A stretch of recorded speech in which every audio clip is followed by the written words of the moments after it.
guidance of the different ways or styles in which we can present information and get better and more learning into sport and physical activity performance. So with that in mind, let's get straight into this and with an example. I'm going to give you an example here of visual guidance, okay? Visual guidance. And one of the things you'll notice here, obviously, apart from characterizing visual guidance, is we're going to evaluate it. So visual guidance, a great way of thinking about visual guidance is it typically involves some kind of mental picture, okay? It provides for the learners, the people who are trying to pick up the skill, in this case, presumably something to do with tennis, it provides them a mental picture of what they've got to do, right? That's what visual guidance does. It is typically characterized by a demonstration. Okay, so that's a nice term for you to get into your answers. And if you think about all the sporting sessions you've taken part in, probably that you've also even coached yourselves, they would probably involve demonstrations. Now, that demonstration will often be by a coach, for example, but it could be a video that we ask performers to watch and to follow and to use a guide. It could even be something like a wall chart. All of these, if pictorial, are examples of visual guidance. And again, can I stress the importance of this mental picture, because the mental picture, especially for novices, beginners, or what we might call cognitive stage learners, is really crucial, because that's how beginners learn. Now, we've got a series of positives that visual guidance will give us. Okay, so these are things that are really useful. This is a simple method of presenting information. That's an advantage. It's really good for beginners. As we've just said, beginners need to form a mental picture of a skill because they don't know what it feels like yet.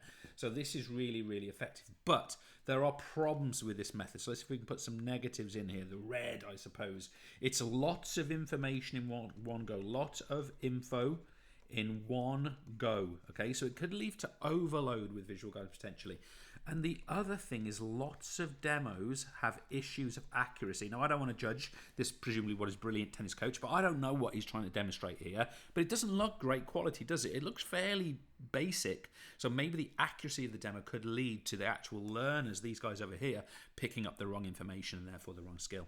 Now, we're going to move on and we're going to go to verbal guidance. And can I please tell you, or indeed remind you, that there's no reason why any of these guidance methods need to be distinct and separate from one another. Good coaches will use all of them, often simultaneously. For example, imagine making a demonstration and not saying a word. It's not realistic, is it?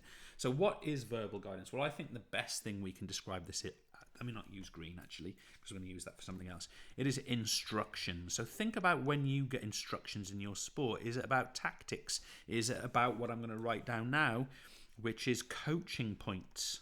Okay, like you need to toss the ball higher. Your non-hitting arm is not in the right position. These are coaching points, right? That's what we mean. And these have got positives and negatives, okay? So let's go positives first.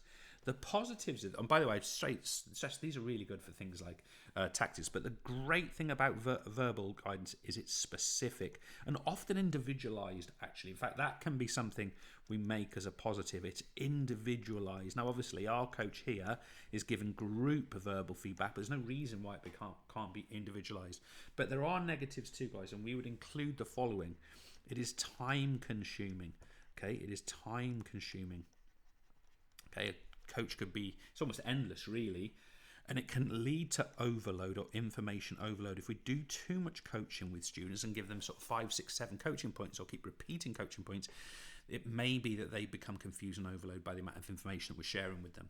Let's move on, because I think these two are probably two that people consider less. The one we've got here on the left is a classic example of coaching or parenting. I suppose it could be, I bet every single one of you at some point has been, so at least someone's tried to teach you to learn to ride a bike, and many will have done so successfully. It might be by a parent or family member or friend. But what we're talking about here is the idea of manual guidance. Manual guidance. Now, manual guidance is where an instructor, a coach, could be a parent, I mean, why not? They physically guide. Okay, so it's physically guiding. Physically guiding. I mean, literally, it's laying the hands on the performer. And we'll come back to that in a few moments' time. What the coach will tend to do, let's say it's a coach, they will tend to adjust performance. Okay, so for example, let's say we've got the cycling example here. It may well be that this character here is holding the back of the seat, for example, or the back of the shirt could be even, or just sort of got hand on the back, and they're helping in this case the learner to balance and remain on those skinny wheel bikes. And it could be even more relevant, they're on the flat here at the cycling track, but when they go onto the when they go onto the camber and they go onto the actual track, it could be quite steep, right? So they don't want them to fall off. But you can adjust performance in there, and you can really cause performers to achieve the correct technique. Now think about a swimming teacher or swimming coach, for example, putting their hands on the ankles of a swimmer and moving their legs in the breaststroke leg kick technique, for example. It could really lead to the correct technique before the swimmer perhaps is able to figure it out. A lot of manual guidance I've personally seen is also in the idea of spotting and supporting in gymnastic activities.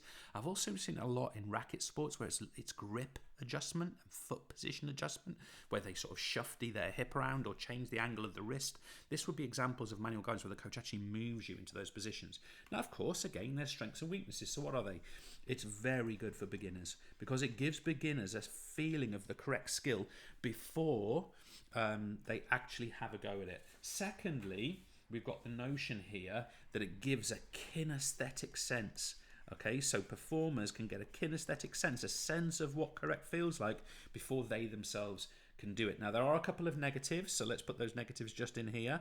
We've got one of the negatives is no good for whole groups. So imagine you've got loads and loads of cyclists, say, or swimmers. You can't do manual guidance with all of them. It doesn't work. That's where your demo is probably going to come.